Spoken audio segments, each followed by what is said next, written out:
Je suis né dans un milieu que l'on peut considérer comme surbabélisé, c'est-à-dire qui était peuplé par un certain nombre de communautés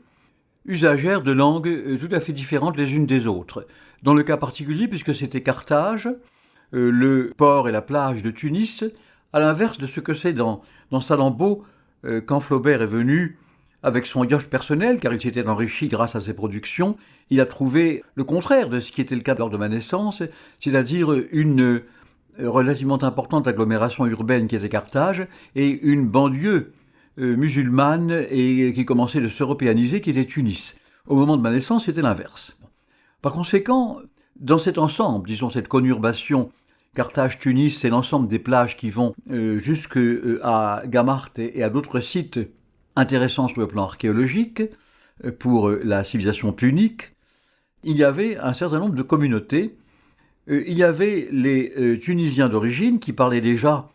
deux variantes distinctes de l'arabe. L'une, c'était l'arabe classique, qui n'était pas vraiment une langue parlée. L'arabe classique n'est nulle part dans les pays arabes une langue parlée. C'est une langue littéraire que l'on apprend à l'école, que l'on lit dans le Coran, que l'on lit dans les ouvrages de la production culturelle arabe depuis l'hégire et même avant l'hégire jusqu'à l'époque contemporaine. Et puis, dans le monde arabe ou arabophone, il y a à côté de cela un certain nombre de dialectes variant avec les pays. Et il y a ceux de l'Orient, ce qu'on appelle le sharq en arabe, c'est-à-dire l'Irakien, le Syrien, le Palestinien, l'arabe d'Arabie Saoudite, le Jordanien, etc. Et puis il y a ce qu'on appelle le Maghreb en français, c'est-à-dire Gharb veut dire se coucher pour le soleil, c'est l'endroit où le soleil se couche, c'est-à-dire que c'est l'Occident. Occident signifiant en latin exactement la même chose que Maghreb, c'est l'endroit où le soleil cade, sid, tombe, se couche.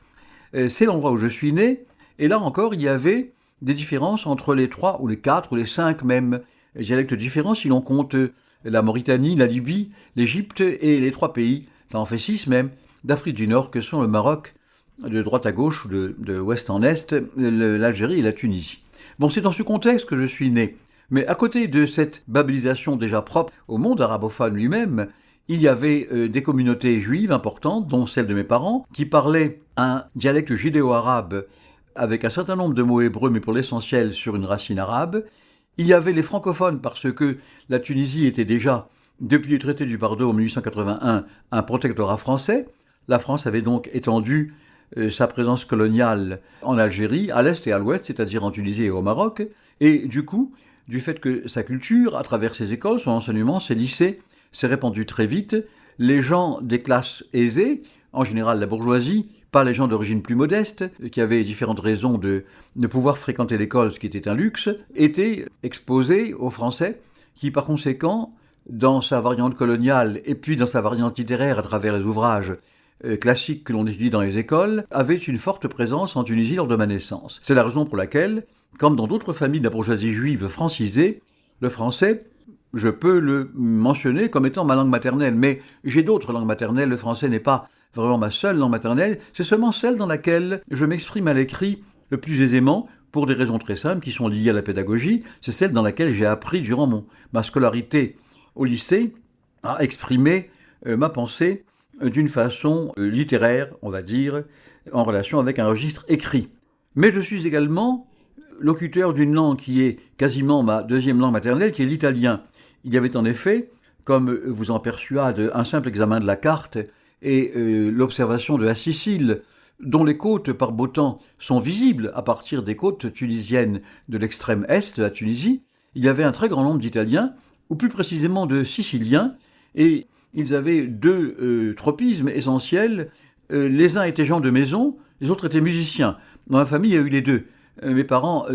employaient des gens de maison de Siciliens, et mes parents m'ont également donné un maître de musique qui, depuis mon enfance, m'a initié à la musique à travers le violon et à travers d'autres instruments, le piano. Il y avait même des instruments à vent et à cordes pincées. J'ai donc aussi été initié à un instrument à vent dont le registre est le même que celui du violon, dans le grave comme dans l'aigu, qui est la clarinette, magnifique instrument, ainsi que dans une certaine mesure à la flûte traversière. Donc tout cela fait partie de mon éducation, et dans la mesure où c'est un autre débat sur lequel Je ne vais pas m'étendre aujourd'hui, dans la mesure où on peut considérer que les langues sont une sorte de musique, en somme. Ma formation de musicien et ma formation d'enfant amoureux fou des langues ont un certain nombre de points communs, en tout cas se rejoignent. Cependant, ça restait un amour complètement empirique et alimenté par aucune formation technique ou, disons, entre gros guillemets, scientifique. Mes parents et moi-même avons fait le choix que je ne donnasse pas à cette tentation, à ce tropisme naturel, une trop grande importance dès le début, mais que je me dirigeasse plutôt dès le début vers une formation académique. C'est pourquoi, ayant terminé le lycée, les 2 bacs en Tunisie, j'ai été envoyé par mes parents au lycée Louis le Grand, où j'ai préparé en Hippocane puis en Cagne l'école normale supérieure. J'ai déjà en Hippocane et en Cagne